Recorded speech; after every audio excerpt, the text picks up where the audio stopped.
네, 투자자들의 우려가 아주 크죠. 바로 오늘부터 공매도가 재개됐습니다. 17개월 만에 공매도 재개.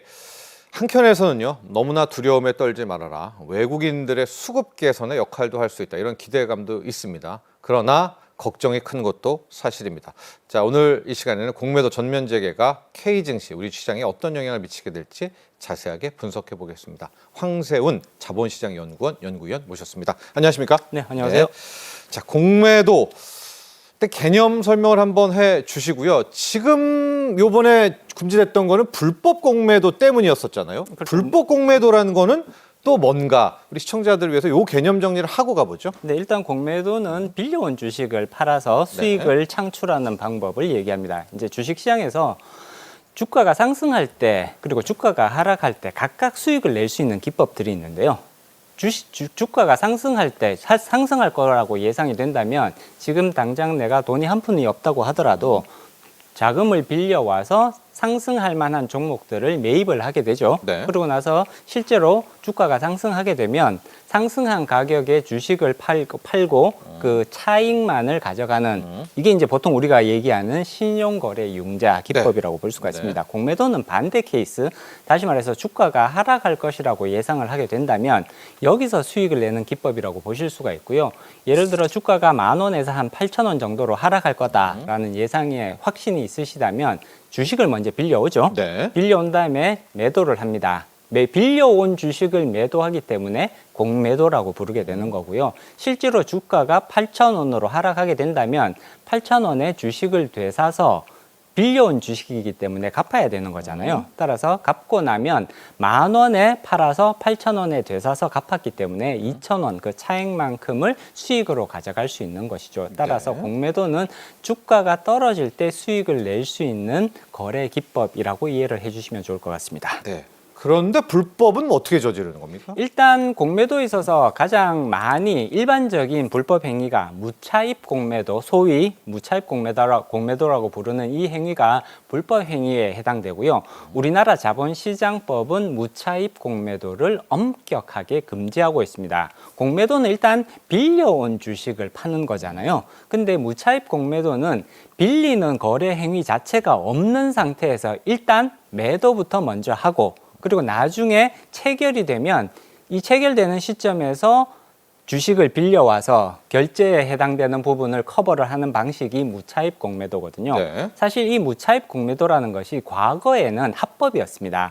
예. 과거에는 합법이었는데 무차입 공매도를 하고 나서 실질적으로 주식을 못 빌려와서 결제 불이행이 발생하는 사고가 반복적으로 발생을 했단 말이에요. 네. 그래서 지금은 거의 대부분의 국가에서 무차입 공매도는 엄격하게 원칙적으로 금지하고 있고요. 네. 우리나라도 자본시장법에 의해서 이 무차입 공매도를 금지하고 있습니다. 네. 이번에 공매도가 지금 재개가 됐는데 그 2023년 11월 5일 날 공매도가 전면 금지가 되거든요. 네. 전면 금지의 이유가 뭐였냐를 살펴보면 우리나라에서 분명히 무차입 공매도가 일부 벌어지고 있는 것이 사실이었거든요. 예. 그렇기 때문에 이 무차입 공매도를 사전적으로 걸러낼 수 있는 시스템을 좀 만들어서 불법 행위 자체를 조금 근본적으로 좀 해결해보자. 이런 차원에서 공매도가 전면 금지가 되었었고요. 네. 현재로서는 거기에 대한 시스템이 상당히 갖춰져서 이제 전면 재개되는 이렇게 수순을 따르고 있는 거죠. 자, 그러니까 요번에 17개월 전에 전격 공매도 금지는 이 불법 공매도 때문이었다. 이렇게 정리가 할 수가 있는데 이건 좀 조사라든가 뭐 누가 잘못했나 이게 마무리가 된 거죠? 네, 지금 이제 판결이? 거의 대부분 네. 마무리가 됐다고 볼 수가 있고요. 그동안 무차입 공매도 행위가 얼마나 있었는지를 이제 전수조사를 통해서 파악을 했고요. 예. 거기에 따른 과징금을 부과를 했습니다. 이제 지금까지 대체로 약 850억, 정확히는 835억 내외 정도로 지금 과징금이 부과가 됐는데 굉장히 높은 수준의 과징금 부과거든요. 네. 무차입 공매도가 있었는지 없었는지를 전수조사를 통해서 확인을 한 다음에 실제로 무차입 공매들이 적발이 되었고요. 이 적발된 사례에 대해서 지금까지 835억 원이라는 대규모 과징금이 부과되었습니다. 예. 자, 상당히 이제 개인 투자자들은 이런 이야기합니다. 정말로 그러면은 이제 확실히 개선된 것 맞아? 하고 이제 달라진 것 아니겠습니까? 네.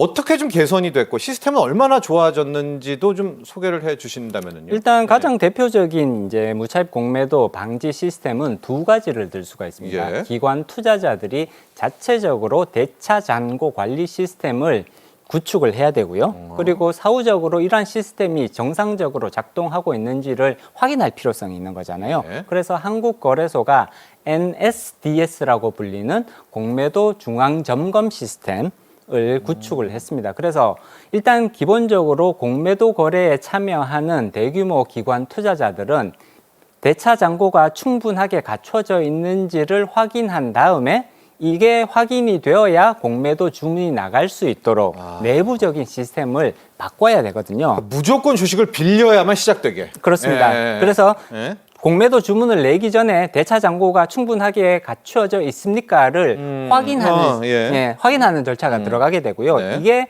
예스가 되지 않으면 아예 공매도 주문이 나갈 수 없도록 만들어 놓은 이 대차 잔고 관리 시스템, 지금까지 21개 대형 기관 투자자들이 이러한 시스템을 갖추었고요. 네. 그다음에 기관 투자자들뿐만이 아니라 보통 공매도 주문이 증권사를 경유를 해서 거래소에 제출이 됩니다. 위탁받는 그런 증권사들이 있는데 이 증권사들도 자기네들이 거래하는 주요 기관 투자자들이 이러한 대차 잔고 관리 시스템을 정상적으로 운영하고 있는지에 대해서 확인할 의무를 가지고 있거든요. 증권사에게. 증권사에 네. 대해서도. 그래서 증권사들도 이 기관 투자자들이 정상적으로 이러한 시스템을 갖추고 있는지를 정기적으로 확인을 해서 만약에 시스템이 정상적이지 않다면 공매도 주문을 받는 것 자체를 거부를 해야 되는 그런 의무를 가지고 있거든요. 그렇기 때문에 현재 이 대차 잔고 관리 시스템에 의해서 무차입의 가능성은 상당 부분 지금 제거될 것이다라고 보고 있고요. 네. 마지막으로 한국거래소가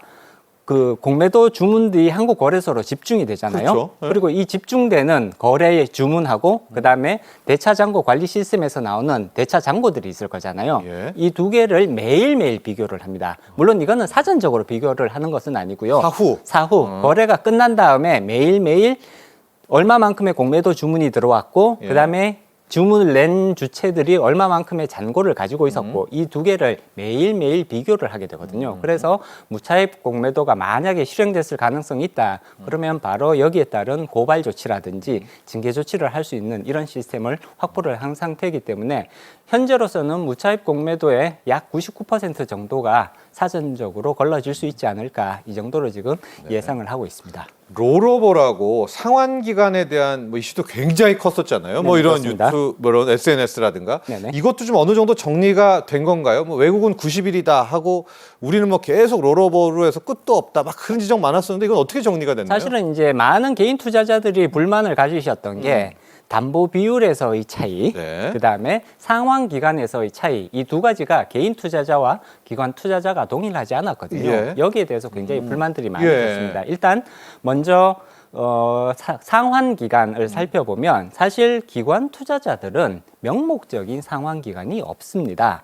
원하는 만큼 차입을 원하는 만큼 오랫동안 차입을 할 수 있어요. 차입을 네. 할 수가 있죠. 네. 다만 이렇게 되면 차입 비용이 증가하게 되고요. 네. 그리고 기관 투자자들은 기본적으로 상환 기일이 없다고 하더라도 빌려준 쪽에서 내일 당장 상환해 달라고 요구를 하면 무조건 상환을 해줘야 되는 이러한 방식으로 거래가 이루어지거든요. 네. 그러다 보니까 사실 여기에 이제 상환 기간에 제한이 없었던 건데 개인 투자자들은 이러한 것들이 불공평하다라는 주장을 계속해서 제기를 해서 이제는 같아졌습니다. 그래서 기관 투자자들도 90일 단위로 최대 365일까지만 대차를 할 수가 1년이네요. 네, 1년 네. 동안 최대 1년까지만 네. 그 주식을 빌릴 수 있고요. 네. 마찬가지로 개인 투자자들도 90일 단위로 최대 365일까지만 주식을 빌릴 수가 있습니다. 그래서 양쪽이 동일한 조건에서 주식을 빌릴 수 있게 되었고요. 그다음에 담보 비율도 예전 같았으면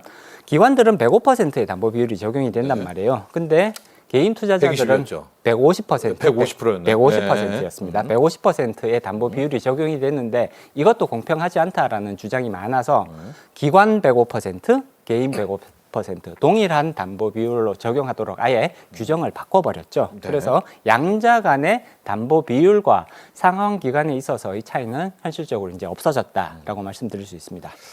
당국에서는 이제 단기적으로는 변동성 이런 거를 빼고 중장기적으로 보면 외국인들 수급에 있어서 꼭 나쁜 것만은 아니다. 그리고 이제 좀 더 우리가 큰 그림 보면 MSCI 선진국 지수도 이제 이야기를 많이 하거든요. 그렇습니다. 박사님 보시기에는 요 가능성이라든가 이런 뭐 해석 어떻게? 장기적으로 봤을 때는 외국인들의 수급에 긍정적인 역할을 할 가능성이 높다고 볼 수가 예. 있습니다. 외국인 투자자들은 지금 매수 전략만 가지고 있는 투자자들 많지 않고요. 마찬가지로 매도 전략만 가지고 있는 투자자들은 많지 않습니다. 예. 보통은 매수 전략과 매도 전략을 모두 활용하는 투자자들이 대다수라고 볼 수가 있거든요. 보통 우리가 롱숏 전략이라고 네네. 하잖아요. 그래서 일부는 매수를 하고 또 다른 일부는 매도하는 그런 전략을 공통으로 쓰는 이런 투자자들이 많은데, 사실 공매도가 금지되게 되면 이 롱숏 전략을 쓰는, 그러니까 매수 전략과 매도 전략을 모두 활용하는 투자자들은 사실상 한국 시장에 참여하기가 상당히 부담스러울 수밖에 없는 거잖아요. 매수 전략만 쓸 수 있는 거니까.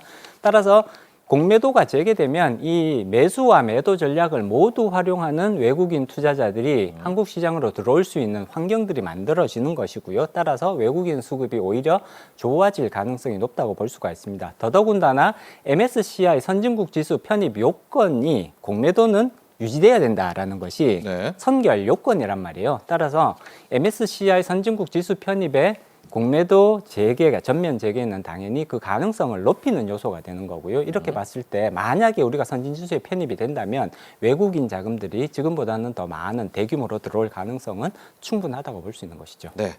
이제는 좀 더 테크니컬한 이야기를 해보도록 하겠습니다. 앞서 이제 주식을 빌린다라는 이야기, 우리가 대차한다는 이야기를 많이 하지 않았었습니까? 네네. 그래서 이제 최근에 증권사 리포트라든가 언론에 나오는 거 보면 대차 잔고가 많이 쌓인 것들, 이걸 이제 시스템 개선으로 우리가 누구나 다 볼 수가 있잖아요. 그렇습니다. 볼수 매일매일. 있습니다. 예. 네. 그렇다면 그 종목은 공매도의 타깃이 될 가능성은 가능성이 높다. 상대적으로 예. 높다고 그런 부분은 평가할 어떻게 수 좀 있습니다. 할까요? 그럼 매일 좀 확인을 할까요? 네, 어떻습니까? 일단 공매도가 어떤 종목에 몰릴 거냐. 사실 공매도 재개가 종목별로 영향이 굉장히 다르게 나타날 가능성이 그렇죠. 높습니다. 네. 좀 공매도가 전면 재개가 된다고 해서 모든 종목의 공매도가 갑자기 늘어날 가능성은 사실상 거의 없다고 볼 수가 있거든요.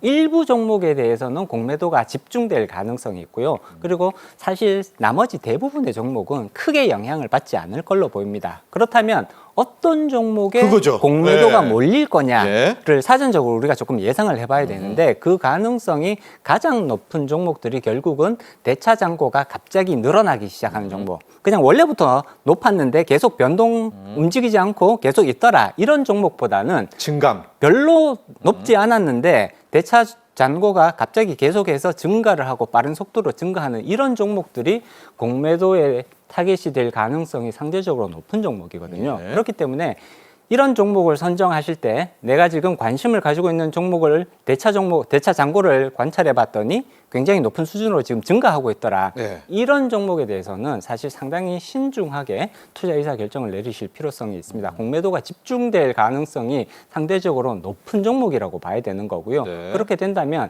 공매도가 집중된다는 것은 그만큼 많은 투자자들이 이 종목 앞으로 떨어질 가능성이 있다라는 그런 의견들이 많아진다는 것을 의미하는 거거든요. 네. 그렇기 때문에 대차 잔고가 늘어난다고 해서 항상 공매도가 증가하지는 않습니다만 그 가능성이 필요 조건. 높은 건 사실이거든요. 네. 그렇기 때문에 대차 잔고가 움직이고 있는지, 다시 말해서 빠른 속도로 늘어나고 있는지를 확인하는 것은 대단히 중요한 절차라고 볼 수 있습니다.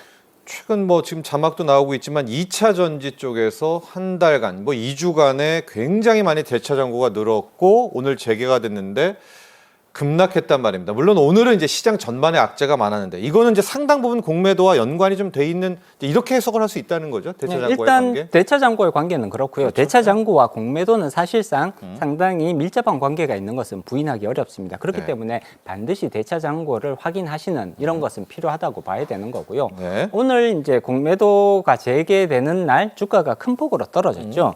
근데 공매도는 사실 시장의 이슈라기보다는 개별 종목의 이슈라고 네. 이해를 하시는 것이 더 정확하다고 볼 수가 있습니다. 말씀드렸듯이 모든 종목에 공매도가 몰리는 것은 아니거든요. 그렇기 때문에 종목별로 공매도가 몰릴 수 있을 것이냐를 판단해 보시는 게 훨씬 중요한 의미를 가지는 네. 것이고요. 오늘도 보면 이제 공매도가 집중되는 종목들이 당연히 나타날 수밖에 없는 거고요. 네. 이런 종목들에서 상대적으로 더 높은 주가 하락이 나타날 가능성이 높은 것은 분명합니다. 예.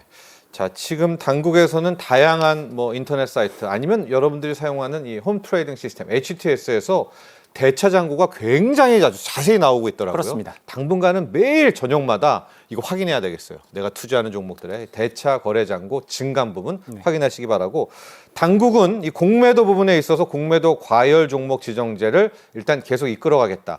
집중된 종목은 일단 좀 제한하겠다, 이런 건가요? 그렇죠. 예. 이제 공매도가 집중되는 종목에 공매도 과열 종목으로 선정을 해서 투자자들이 여기에 지금 공매도가 집중되고 있으니까 조금 주의를 해야 되겠다, 이런 경각심을 가질 수 있도록 계속해서 운영을 하겠다라는 게 당국의 기본적인 입장입니다. 그리고 5월 달까지는 공매도 과열 종목으로 지정되는 그 기준들이 있을 거잖아요. 네. 기준들을 완화를 해서 더 많은 종목들이 공매도 과열 종목으로 지정될 수 있도록 그렇게 운영을 하겠다. 그럼으로써 투자자들이 어떤 종목이 지금 공매도에 지금 집중 타겟이 되고 있는지를 또 알려주면서 알 수 있도록 네. 이렇게 이제 운영을 하겠다라는 것이 당국의 기본적인 입장입니다. 또 해당 종목은 좀 방어해주면서 그렇습니다. 공매도의 집중 공격을. 네, 사실 이렇게 집중 과열 종목으로 지정이 되면 하루 동안 그 다음 거래일 하루 동안 공매도 거래 자체가 금지가 되거든요. 해당 종목에 대해서. 그렇게 된다면 시장이 거기에 대해서 조금 더 쉽게 말하면 좀 냉정하게 판단할 수 있는 그런 기회가 될 수 있다고 봅니다.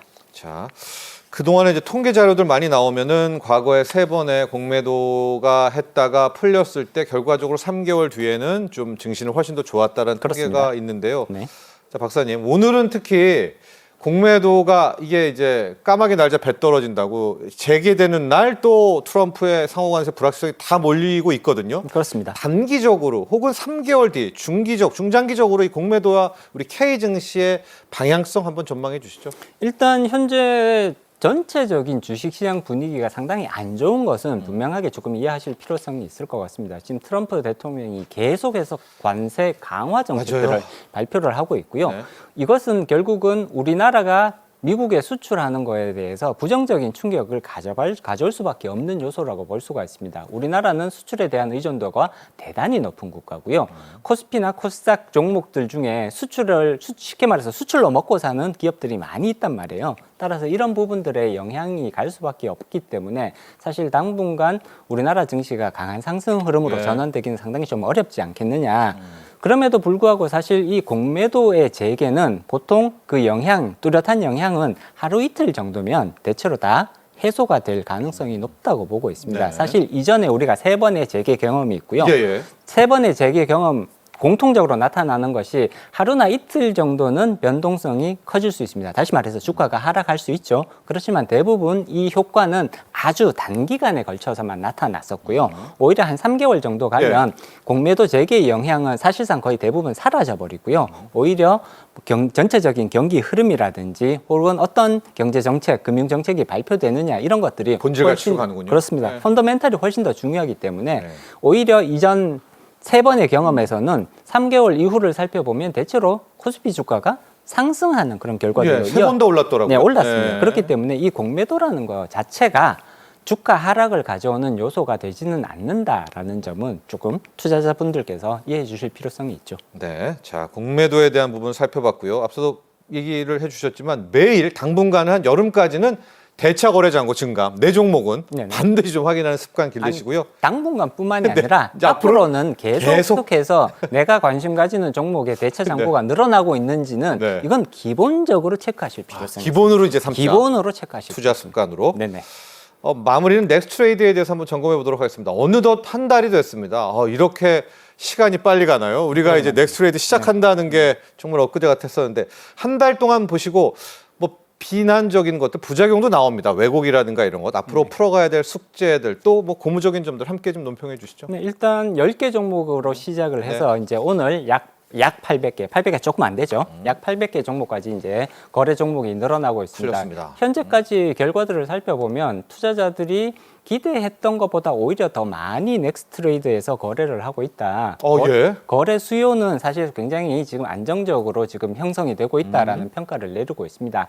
다만 거래하시는 분들께서 주의하실 필요성이 있는 것이 프리마켓과 애프터마켓에서는 아직까지는 시장이 기대하는 수준의 그 정도의 유동성이 확보되고 있다라고 평가하기는 조금 어렵죠. 그러다 보니 프리마켓과 애프터마켓에서의 가격 변동성이 정규 거래 시간보다는 당연히 조금 가격 변동성이 높게 지금 관찰이 되고 있거든요. 따라서 이런 부분들은 조금 신중하게 판단하실 필요성이 있습니다. 다만 정규 거래 시간에서의 그런 이제 유동성을 보면 시장에서 기대했던 것보다 오히려 더 높은 수준에서 형성되고 있다라고 평가를 하고 저쪽 있고요. 시장, 그러니까 넥스트레이드에서 많이 거래하시는군요. 네네, 네. 많이들 지금 거래하시는 걸로 지금 그 통계들이 나오고 있고요. 그만큼 안정적으로 시스템들이 지금 유지되고 있다라는 것 정도는 확인하실 수 있을 것 같습니다. 네. 이제 앞으로 프리마켓과 애프터마켓이 얼마나 더 커질 수 있을 것이냐에 대해서 많은 분들이 아마 관심을 가지실 텐데요. 이거는 사실 안 해본 영역이잖아요, 이전에. 그렇기 네. 때문에 이제 커지는데 조금 시간이 걸릴 수밖에 없다. 네. 조금 신중하게 인내심을 가지고 지켜보신다면 프리마켓과 애프터마켓도 사실 상당한 유동성을 확보할 가능성은 높다고 예상해 볼 수 있습니다. 네. 자, 지금까지 황세훈 자본시장연구원 연구위원과 함께했습니다. 오늘 감사합니다. 네, 고맙습니다.